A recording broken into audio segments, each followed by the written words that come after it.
Good morning. My name is Emily Shotman, and you are on the I Love Brain Spotting channel. Today, I am in Austin, Texas, and it is a snow day. So I have nothing better but to share a new video for you. This one is free.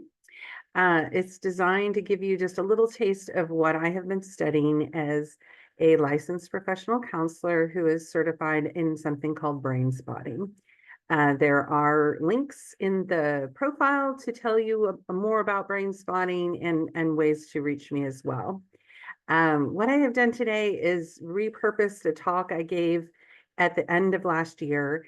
It was delivered for physical therapists, occupational therapists, people in the medical profession who are used to working with patients that fall within their level of expertise, but sometimes the test results show that the patient who is suffering and struggling is in dire pain, lots of symptoms, has what we call WNL, within normal limits. That means we don't know why that person is hurting. So unless you are resourced enough, which most people who are ill are not, you will find that within normal limits puts you in a place of what this talk is called today, WTF, which means what to do freaking next. So let me share my screen with you and share some information. I'm estimating this talk will take about 30 minutes. You can start and stop whenever you'd like. And there's a way to reach me and to ask for questions. So if there's a part of the video that is speaking to you, say so in the comments. And also if you have a question for me, maybe take a note, jot it down on a piece of paper where in this video that question arose for you, because sometimes I will say 4 different explanations for the same concept, and it just would be very helpful to know where you found that question and get a good answer for you. So as I share my video today, share my screen, here we are. And this one, again, is repurposed from a talk I did about a month ago, and it was designed for medical professionals, but I think that it fits everyone, whether you are someone who is suffering yourself or you are a loved one that's trying to get help for people. So the title being When Within Normal Limits is What to Freaking Do Next. This is my brain spotting website, and there is also ways to schedule with me directly and resources there as well. What I'd like to start off with is there's along the top of the I Love Brain Spotting channel is a little needle point that I did. It's in rainbow colors because I like to work with colors. That's another form of light energy. So I'm just going to read to you the quote that I have on my desk that helps me understand some of the concepts we're going to talk about today. This is a poem by William Stafford, and it is called Bifocal. So the world happens twice. Once, what we see it as. Second, it legends itself deep the way it is. So there's a start for you.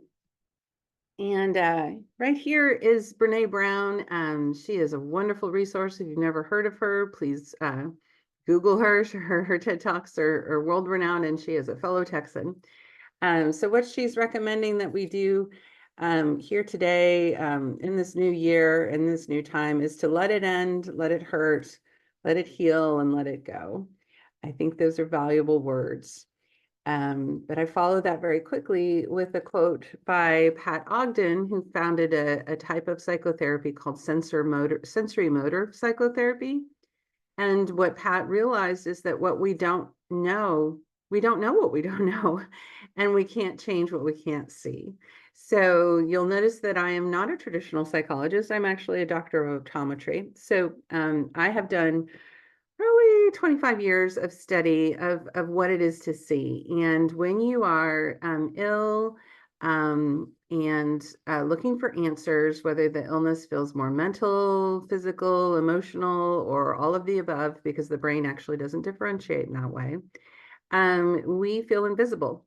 And in order to feel visible, we need to have some language to express what is going on with us, both as the patient that needs to be helped and as the healthcare providers and healers, those in the helping professions, just to be aware of the humanity that is required in order to be a competent practitioner.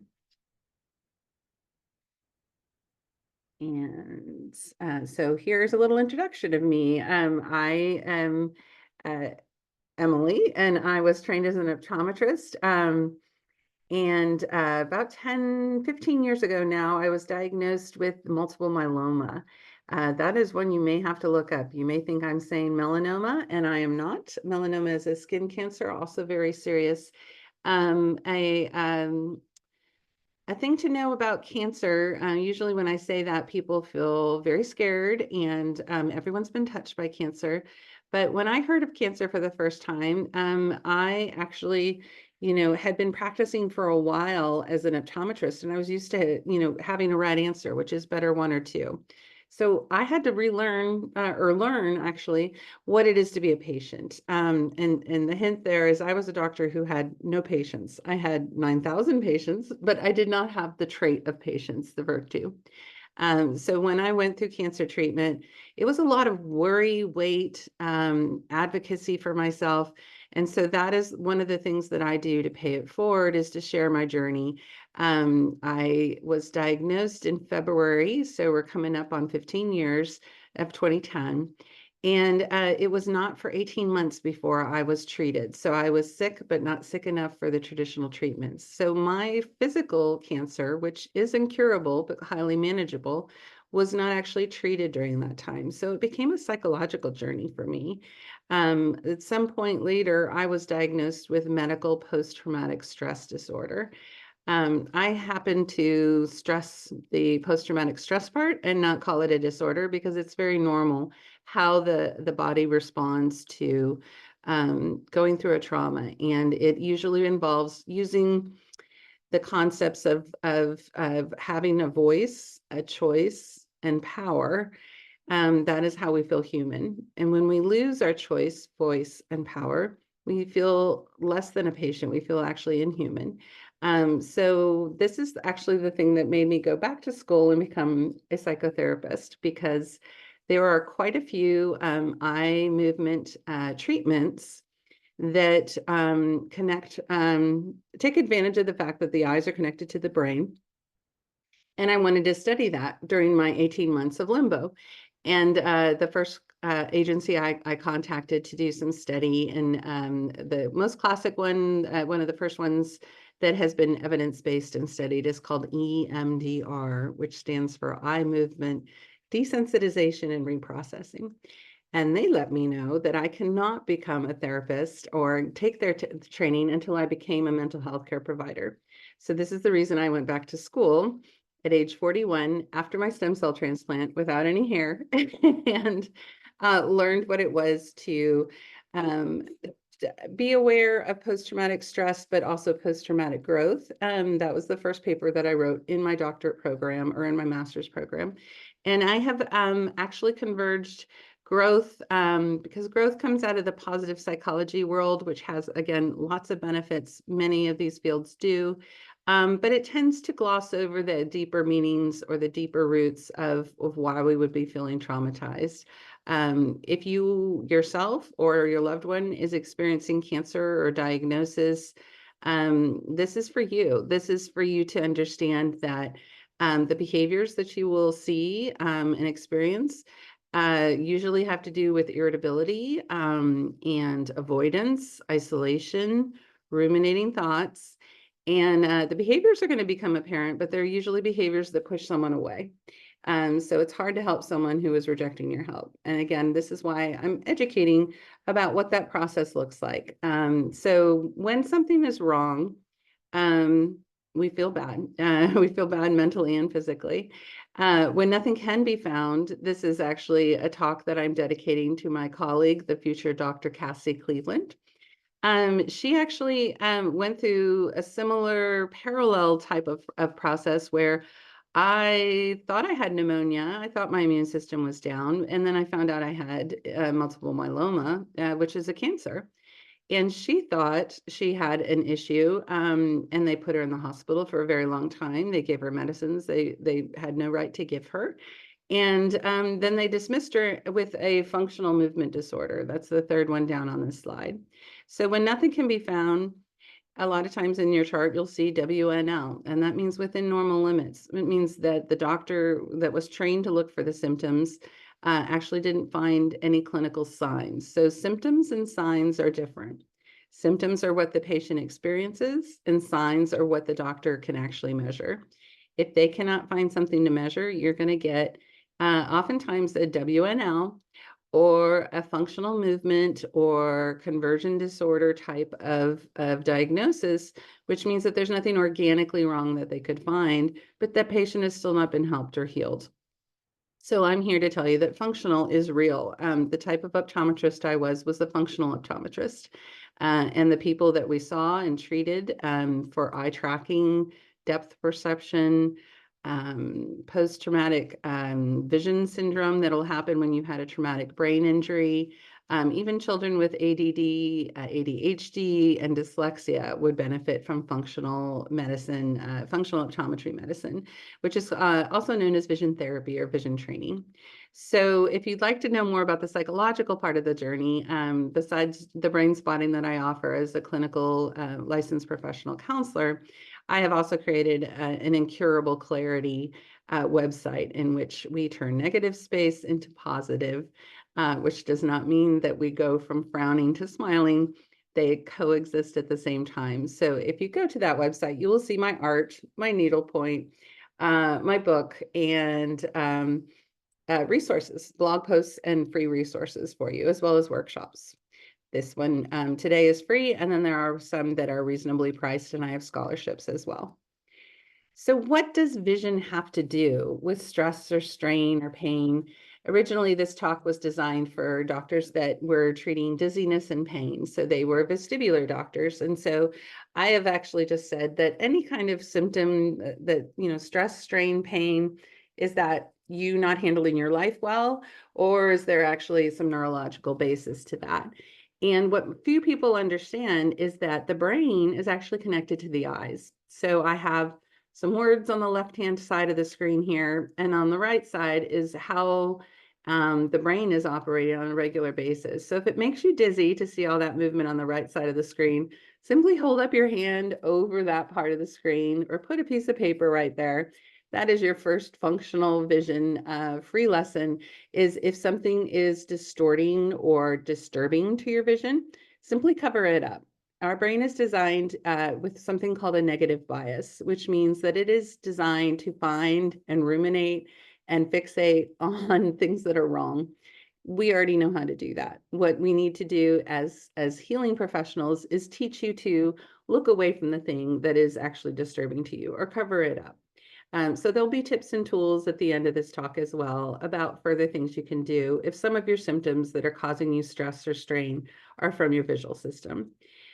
And those who can tolerate the movement there. What I'd like to tell you is that over 80% of the brain, which are literally connected to the eyes through those little sticks that come from the eyeballs themselves, they cross over at the optic chiasm. It's called the optic nerve. That's the blind spot you check when you're driving.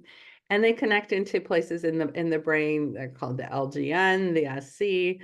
If and when you do brain spotting type of training, I will explain what those are. But for right now, you just need to know that there is information coming from the eyes deeper into the brain. At the same time, the brain is talking to the eyes to tell them what to look for. And that's a really important thing when you're dealing with symptoms that can't be explained medically or traditionally, or you've gotten that within normal limits type of diagnosis. So there's actually 1 million impulses per eye per second coming into our brain. That's way too much. And that's the reason that LGN and then is a relay system. It's going to take all that data and put it into more manageable bytes.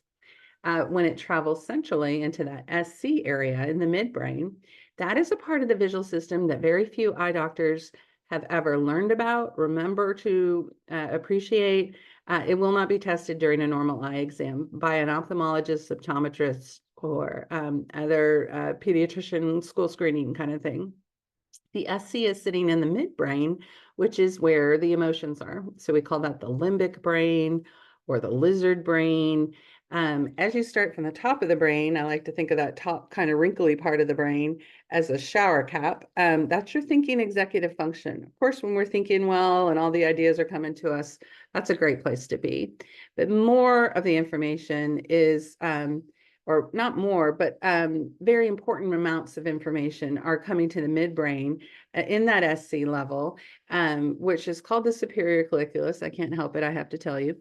It is a spatial part of the brain. And so where you are in space and how balanced you feel, this is having to do with the dizziness and pain that is, just not got a distinct reason for it. So it's popping into my head that a diagnosis such as fibromyalgia or any autoimmune type of disorder would qualify as issues that are causing emotional issues as well as physical ones, starting with that visual data that will feed into that SC area. So the vision is bidirectional. It's going from the top to the bottom of the brain. It's going from the front of the eyes to the back of the brain. So the eyes tell the brain what they're seeing, but the brain also tells the eyes what to look for. And I have a little clip to show you on that as well. We actually see what we've seen before, and we see what we expect to see. So one of my favorite neuroscientists, his name is Bo Lotto. He has some wonderful YouTube information, and a quote that I think is very fitting here. It's when you are in a disempowered state because of uncertainty, which many of us are, whether or not we fall into the medical realm or not. You look for patterns to confirm what you assume to already be true. Even our eye movements will look for proof of what we already believe. So this is not pain is happening, something bad is happening, and therefore I feel like a broken person. It's also, I have had experiences where I have felt out of control and uncertainty. And so my brain is looking for more of that. I had a bad relationship. All my relationships are going to be bad. I had a bad day. All my days are going to be bad. We like to lump it all together, black and white thinking. That's the reason why I use quite a bit of color, not just in my artwork, but with my clients and patients as well. It's a way to stop that rumination and actually differentiate the brain experiences. So this is also very true within the realm of dizziness and pain. So I will share these slides with you if you email me through, if we go back a couple slides, this Incurable Clarity website has a contact form. And if you let me know that you'd like the copy of these slides, anything that is blue or highlighted in these slides is a link to an actual website. So Dr. Lotto has a really awesome, starting about 3 minutes and 14 seconds into his video, a demonstration of how we just see what we've seen before, and we don't know that we're not seeing what our fellow humans are seeing. This comes up a lot in couples therapy, where we think we know everything about the other person and what they're going to do and what they always do. And in fact, we're not actually seeing them with the new eyes that could create new connections and actually stronger healing. A big theme within healing, not just psychological and mental and emotional, but physical issues as well, is to have an advocate or a peer, a mentor, in addition to competent medical health care, but someone who's been through the journey. And again, that's something that, at least in the cancer world, they've done a pretty good job of matching me with other people who have had multiple myeloma so that I know what I'm in for. This is a diagnosis that originally had just a few years of prognosis. The life expectancy was very low. And now I know people that have been living with this for 20 years. If I Googled it, I would sit by myself and just ruminate on that. And that's post-traumatic stress. If I reach out to my mentors and mentees, now that I am on both sides of the equation, I actually can do more healing when I express myself. And that actually goes through the visual system as well. It sounds like it's an auditory voice expression, but it's visual. And let me explain to you how. So here's one of my favorite slides, and what it is how the brain is connected to the eyes. And I go more into this in the I Love Brain Spotting training. But what is important to know is that the light enters the left side of the eye. It is focused into the back of the eye and on the retina. If you remember in school, we have something called rods and cones. Rods process motion in our environment, and cones process color. And they go through that LGN again. I'm not going to tell you what that stands for, but it's a filter system. And then it breaks into 3 arrows there. The yellow arrow on top, it's a little blurry. Maybe you need to see your eye doctor. It says central eyesight. Central eyesight goes to the traditional occipital lobe. It's what you do when you go to the eye doctor and read the eye chart. Right below that, there's a second visual system or pathway called the peripheral eyesight. And that's, checking your periphery or your side vision when you're driving. But it's also very important because of the million of impulses that are coming in and received by the 100 million photoreceptors in the back of the eye, 90% of those are peripheral vision. And peripheral vision is very blurry. And it has to do with motion. So most of the time we sit still and we look at details on our phones or computers, and we ignore our peripheral vision. But the peripheral vision resides or goes to what's called that dorsal stream, which is not the traditional occipital lobe, but it's in the midbrain. And that midbrain processes whether or not we're safe. It's called neuroception, and we're actually checking through our visual system 4 times a second as to whether or not we are safe. That's a lot of questioning. That's like a child saying, are we there yet? Are we there yet? Are we safe yet? Are we safe yet?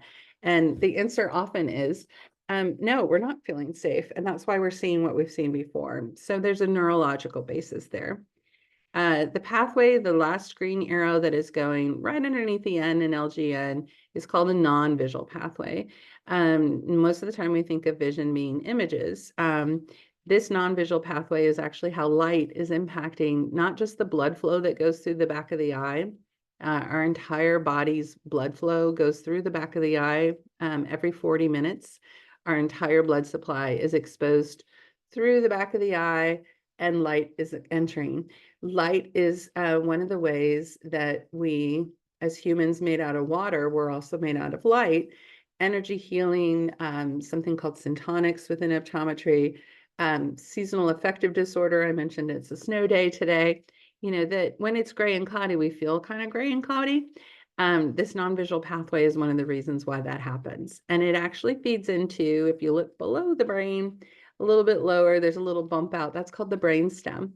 And that's where all of our movement, as far as respiration, our breath, our heart rate, all of the things that we take for granted, but are very much part of our nervous system, are fed by that light system. So there are conscious movements where you notice the brain has some red arrows that go from the brain back to the eyes. Conscious eye movements of where I want to look next, where my brain is telling me to look. And then there are also on the bottom, there's a red arrow going back again from the brain stem back towards the eye, which are non-conscious movements. That means that when I'm tracking in brain spotting, we use something called a pointer. But when I'm tracking, moving something along, my eyes may consciously or unconsciously track with that object or that pointer. And when I have a non-conscious movement, my eyes may wobble or my face may twinge. I may be able to tell my brain spotting therapist, this is, again, just a little primer on brain spotting. Or there may be a reflex there where the blinking, the yawning, my knee starts to reflex. And we find that spot in visual space that connects to the midbrain and uses the visual system to release traumatic types of issues that can impact not just your mental and emotional health, but your physical health as well. So this is an important slide. It's worth investigating more. It's worth maybe possibly getting trained in brain spotting or doing one of the workshops with me. So when there is persistent pain, dizziness, or symptoms that we just, nobody wants to be a medical mystery, but every now and then you will have that experience. It causes a reduced quality of life. It causes a loss of independence. It can cause anxiety, depression, and PTSD. I'm not saying it's cause and effect, but it's highly associated. So that social isolation, again, leads us to feel that we are broken and alone, and then we see more broken and aloneness. So again, the research here, as far as what we were presenting at this conference, this 3-day conference, that anxiety and depression are actually comorbid is a medical term, which just means they happen a lot in conjunction with dizziness, pain, and functional disorders. And yet they lower the prognosis because it's hard for me to do my work as an eye doctor or a physical therapist, any kind of medical profession, if the nervous system or the visual system has frozen up my responses. If I'm not knowing where to look, or I'm only seeing the negative or only seeing what I've seen before, there will be kind of a stagnant stuckness to the symptoms, and then traditional therapies won't be working, or they'll work for a little while and they'll plateau. And that's usually when I get the referral. I traditionally will see patients who have had okay luck with their psychotherapists or traditional talk therapy, but they come to see me for usually 3, 4, 5 sessions. What I do is I reduce the anxiety and pain with a brain spotting technique that is also combined with visual techniques. And then I refer them back to the regular therapist, and they get the kind of outcomes they were really hoping for. So when an illness is invisible, and most illnesses are, that's one of the things that we are getting better as a society is to not call someone disabled. That is a person with a different ability. But the chronic illnesses that are not visible from the outside, it's like a volcano. It develops over time. It's out of sight. It can be life-threatening, absolutely terrifying. There will be flares or flare-ups. It's traumatizing and life-altering. And it also requires that we live in this period or this state of unpredictability and uncertainty. And that's, beyond words. I can't tell you all of the things that I've gone through. It's beyond words. And yet the words that I say really do matter. And another thing that I'm offering in this free version is if you email me, you will receive a list of things to say to someone who is going through issues that have been diagnosed and are scary, or they're dealing with symptoms that have not been diagnosed, and they're in that within normal limits type of category. You want to have some neutral statements that you use before you actually ask questions of how are you, what can I do, let me know if I can do something. That is what people who are in their top thinking brain that are not ill will say impulsively or reflexively. And I can't think of what you can do for me when I'm feeling this bad. All I do is now feel bad that you can't help me, and that doesn't help anybody. So there's a free handout I have for you. Just send me an email and I will forward it to you. Oftentimes the best words to use when someone is suffering is no words at all. You want to be present with them. And brain spotting is the clinical professional way that I, am present with somebody, but also in a way that is very effective. So I'd like to tell you just a little bit about how vision and brain spotting work together. I have called this the acronym for what happens in the visual system. Those arrows that we were talking about, when light enters the eyes, we have the central vision, the peripheral vision, and the non-light pathways. That central vision is, the memories, the muck, what is it that's bothering me? And I'm just repeating it on loop in my head. I have a headache. I am dizzy. My body's not working. Whatever that issue is, it tends to ruminate in that what is it cycle. The orienting, the O and move is where am I? And that's not something I think about. Where am I? I don't mean Austin, Texas. I mean, where's my body in space? Am I sitting on a chair? Are my feet on the floor? Do I feel like I'm upright or laying down? A lot of times people can't function because they can't really figure out where they are in space. If you've had an injury to your head or concussion, anything like a stroke or an injury to the brain, your sense of where you are is very distorted. And so that is one of the reasons brain spotting works so well, is because I will take a pointer and I will use different colors and different spots to find out where is it in space, which is the third one. It's the V in move. that there is a pointing of the eyes, which is called convergence, sometimes shortened to just the word vergence. There's a vergence of extremes of where is it. Where is it can be literal during brain spotting, like where is it that it feels better or worse. So if you're thinking about right now, something on a scale from 0 to 10, maybe something that's slightly bothersome to you. It's cold today and my back hurts. That's maybe a 4 out of 10. And then there's something called self-spotting, which I can put resources up for you on that as well. Another good reason to contact me, I will give you a handout on that.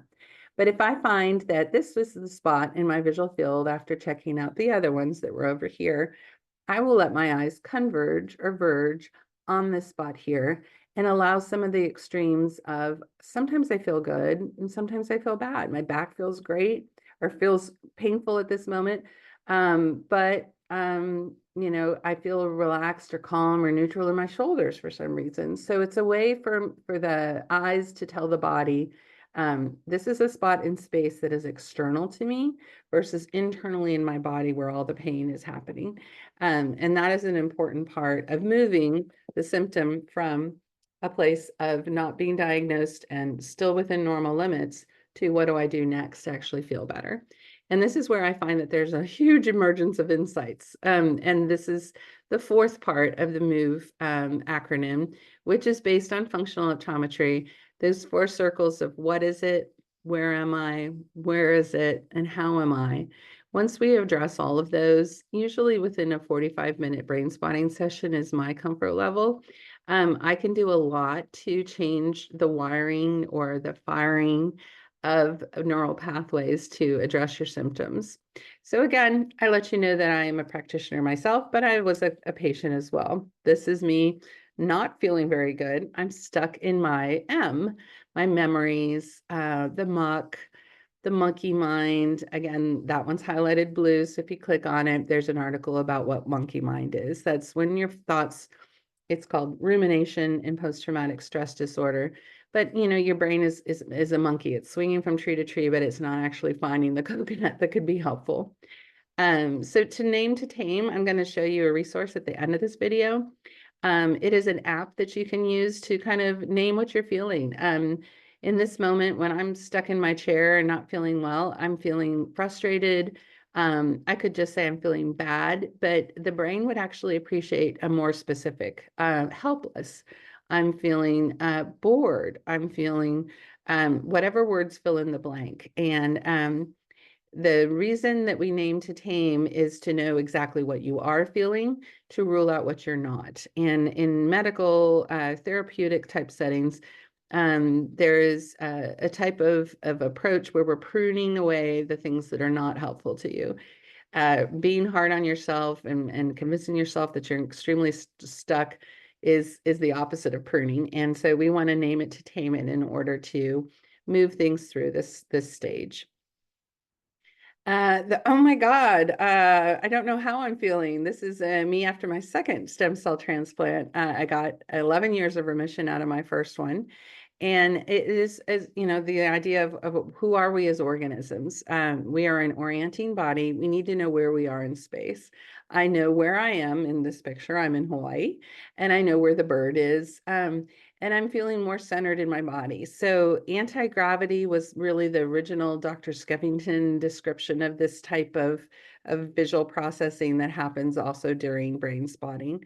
And I also dedicate this video to Deb Lewis, who was one of my first multiple myeloma mentors. And we did a yoga class together, a cancer yoga class. And she said, you know what, I think I divorced my body when I was going through my treatment, and we're dating again. So I call this the nice to meet you, nice to meet you body.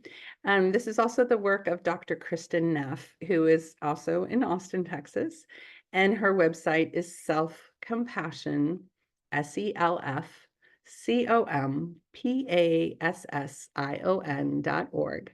She has wonderful free meditations on how to befriend your body again. For the technical ones who are listening to this, I actually did an eye movement talk with a fellow optometrist. It is sold through 360 Neuro, and it will give you more of the technical, how our eyes are used to orient. Uh, Finally, the vergence part, again, our eyes can converge. I tend to use my hands to represent my eyes. Our eyes can converge to look at something up close, like a pointer. And also then they can diverge when I look out my window farther away. Converge and diverge, looking near and far. That is another way to create movement in the visual system, but also the nervous system as well. And it helps us feel much more centered. Grounding for those who have dizziness and pain, and grounding for those of us who have within normal limits, or we're dealing with a chronic ongoing issue of health, and we need to also still center ourselves. We can't go to the doctor every day, and that's not actually very grounding for our nervous systems.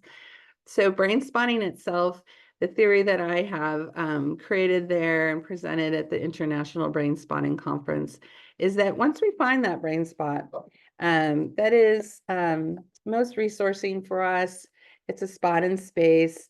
Sometimes it is one that is closer or farther away. But once we find that spot, we stay still. And it's very hard to sit still in this world where we want to scroll, we want instant gratification, we want to know how to feel better already.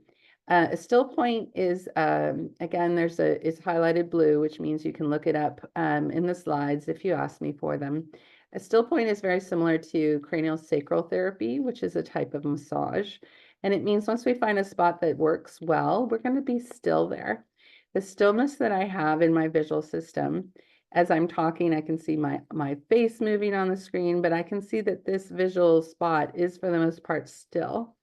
And the stillness external to me can allow a lot of movement happening in my brain. It can allow my midbrain, my limbic lizard brain that is triggered, that is thinking fight, flight, or freeze, to actually then talk to my upper brain that has ideas of what might be helpful to me or coping mechanisms right now. It can talk from top to bottom. It can talk from the front, from the eyes backwards as well. So that still point is really important, and it's something that we just don't do very often, especially when we're in pain. We're still, but we're maybe still in kind of a frozen fetal position. This is a still point that is actually resourceful and healing. Finally, we get to the emergence. And again, movement is my jam. I don't like to be still. And when I first started doing brain spotting, I was like, I think I'm feeling something, but I'm not quite sure because I'm so used to being on the move. Very normal response there. But the emergence and expression that will happen once you have figured out what it is that has been bothering you, orienting your body to it, finding the spot in space.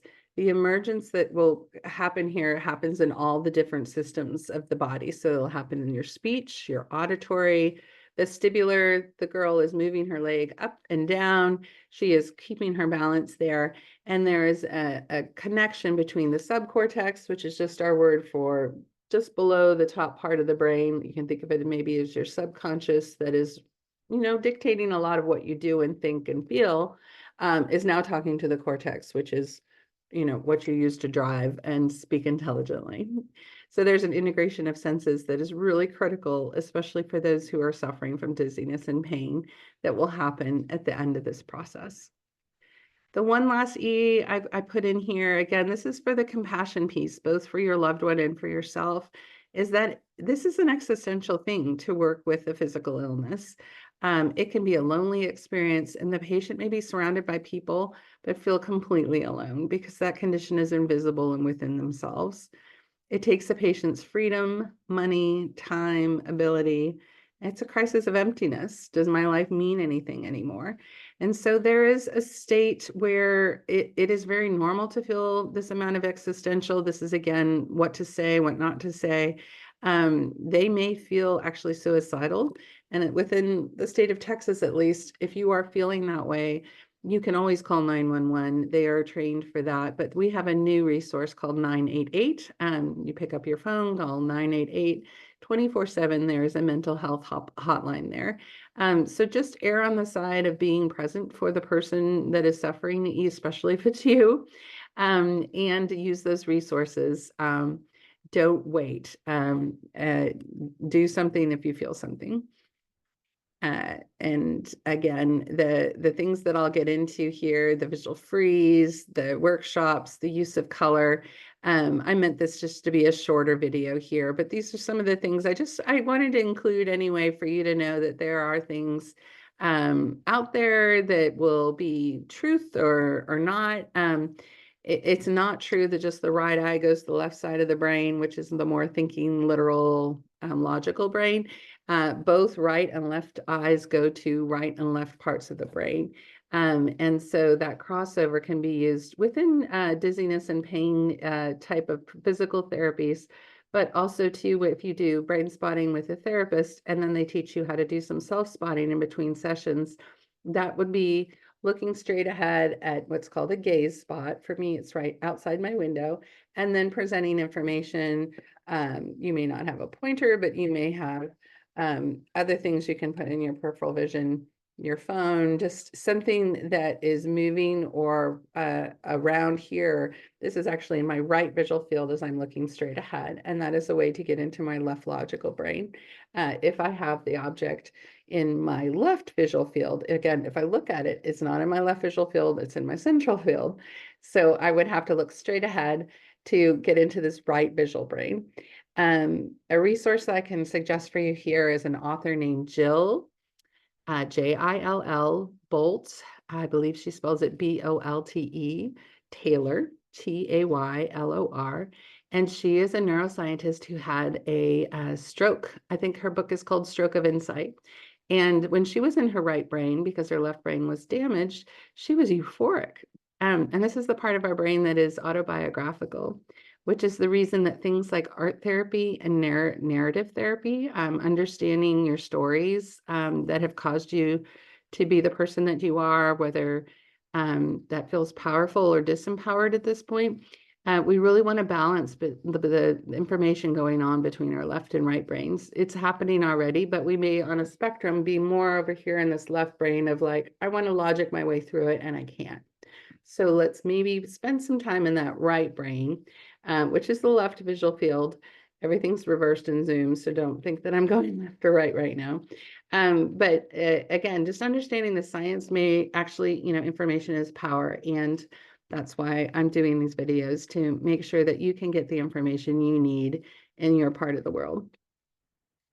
So again, the slides themselves will take you to some neurooptometry tips to minimize trauma to vision. The one I want to highlight here is to take some breaks. We tend to stare at our phone, doom scroll, time goes by, and we haven't done what we wanted to do.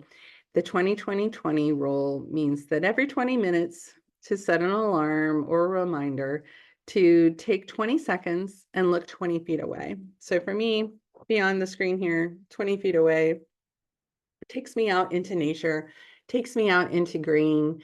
What it does is it broadens my visual field. And so from a collapsed field, which is again, that fetal position, if something's wrong and I don't know what to do, it matches that brain spot and it actually impacts and opens your functional visual fields. So we want to reduce the glare. We want to reduce visual overload. That means not having too many things in our environment that are distracting to us when we're in high degrees of pain or subjective units of distress. And then also when we're staring at a screen, we don't blink very often. Normally we blink about every 6 seconds. And when we're staring or just, glued to the phone, we tend to not blink, and it's maybe blinking once a minute, and the eyes will get dry, which causes more pain, which causes more irritation. So again, keeping those eyes moist, keeping them even closed. You can do 20-20-20 with actually just keeping your eyes closed for 20 seconds, close down all that visual overload. That's my version of 20-20-20.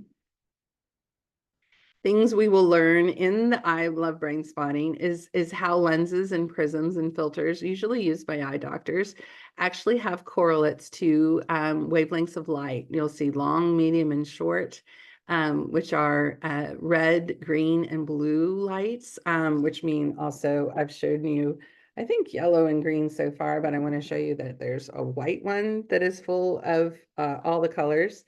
Red, which would be a longer wavelength, and green, which works so well to open up the heart and actually release oxytocin.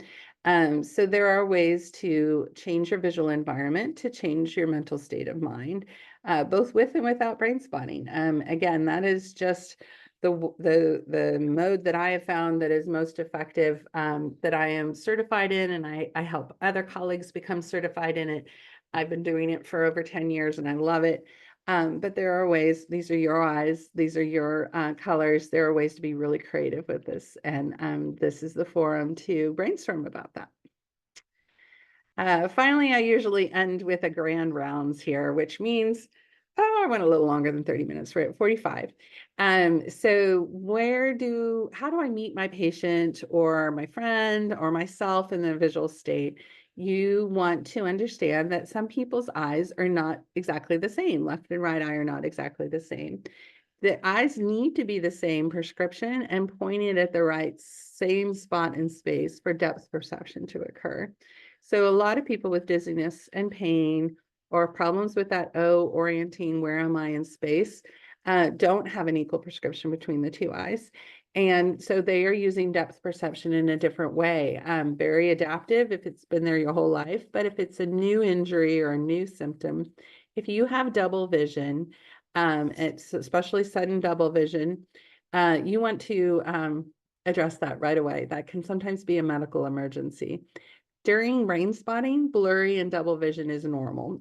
So again, when you're working with a clinician who's familiar with eyes, they've done maybe one of my trainings, you may be able to say, hey, I'm feeling a little blurry, I'm seeing double, and we can work with that. We can actually create two brain spots, one for perhaps the pain that you're dealing with right now, and the other one that creates more of the oxytocin, so that as they get closer together or farther apart, you again have the things that I mentioned at the beginning of the video, more of your choice, voice, and power, just by using your eyes. So again, I think it's exciting stuff. I've dedicated my professional career to it. If someone has an eye that is turned outward or inward, the top picture there, that left eye is turning outward, you want to look at the eye that is looking at you. So that right eye is Hugh Grant. Well, both eyes are Hugh Grant. And if you're talking to someone and the eye is not looking quite at you, find the eye that's looking at you. You want to also not patch or push on your eye. The eyes are very fragile. So that's from my mentor, Dr. Tom Walters, who's been my surgeon, my LASIK surgeon for all my patients, all the hand holding I've done over many years. You just want to make sure that you never push or patch an eye. That's considered practicing optometry without a license, so don't do that. And so the middle picture is actually a picture of me with a different hair color. I have a left eye that tends to turn in sometimes when I'm tired, and the other times my right eye will turn in. So the visual system is a way of expressing what level of stress I might be undergoing. And the final picture I put in there, just if you see a white pupil in this lower left, the third photo down, the lowest picture, that child's left eye is illuminating white in the pupil that would normally be black or have a red reflex. The right eye is normal. That left eye has a growth or a malignancy. And so if someone has a white pupil, either from a photograph or you notice it, that's a medical emergency. That's a 911 emergency. I have never seen it in my career, and I mention it so that you will never see it in yours either. And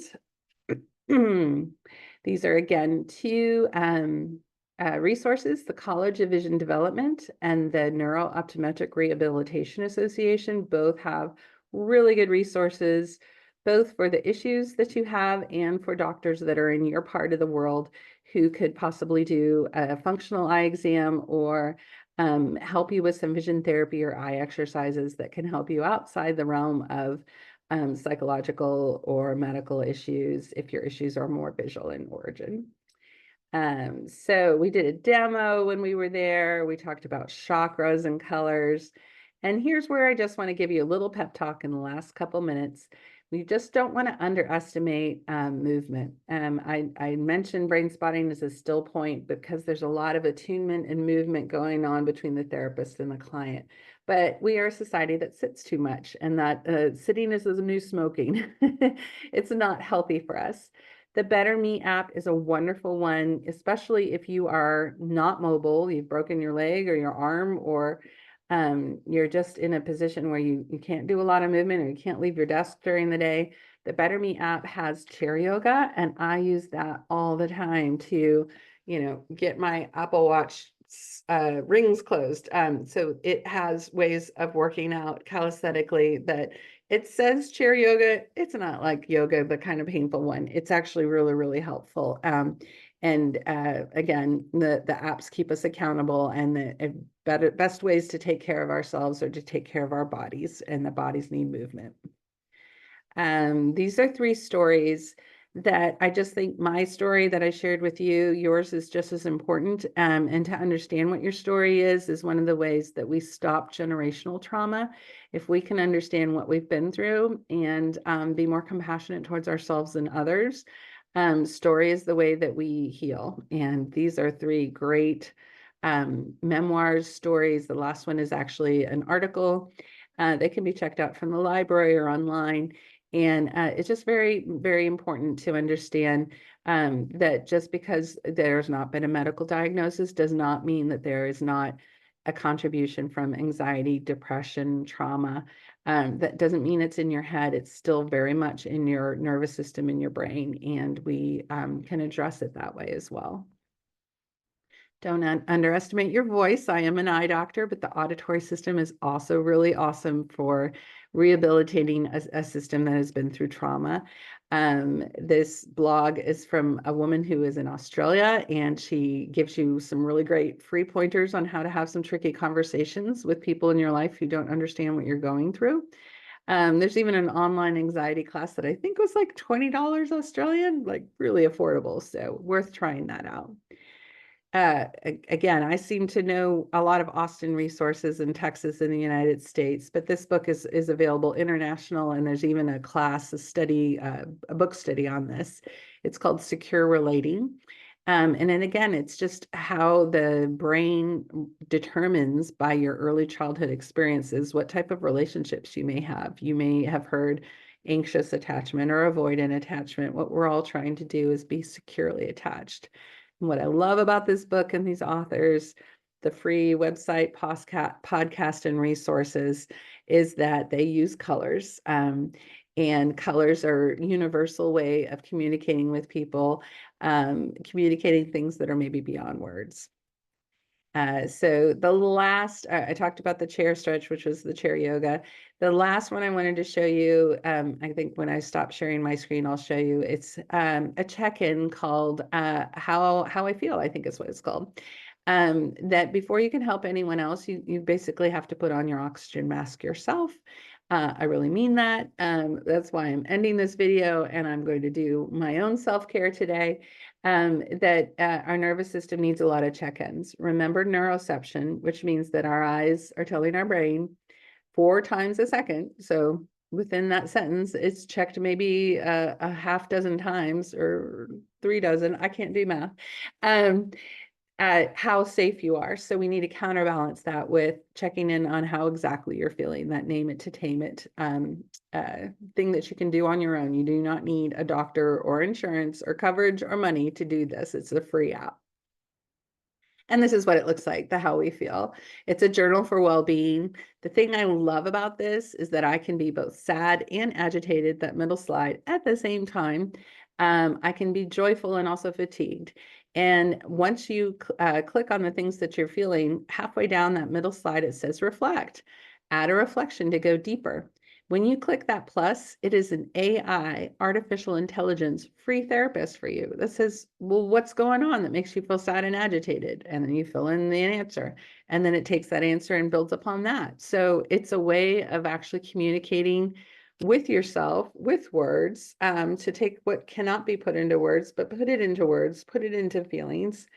And this is not a therapist who's going to fall asleep on you or give you bad advice. It's giving you your own words back and then suggesting actual meditations that could be helpful to you. So my biggest takeaway from being both a therapist and a doctor and a patient is that I want to have the self-agency to create my own power, choice, and voice.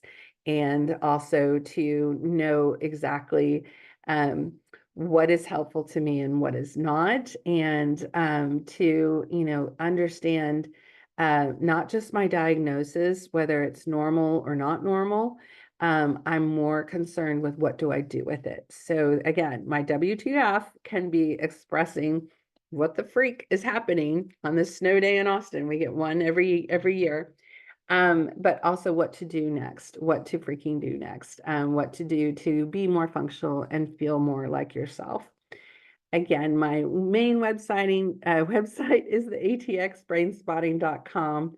And just it's connected also to the incurable cancer, which are the free resources. I know that not everyone can afford to do high level therapy. So there are connections here and resources. So you can always reach out and I will do my best to connect you. These are the words of Mr. Rogers. You just want to always make sure you're looking for the helpers. I hope this helped you today. And I look forward to seeing you online at a training or through a meeting online or in person. I'm going to certain cities to do workshops in the new year, and I hope to see you soon. Thanks so much.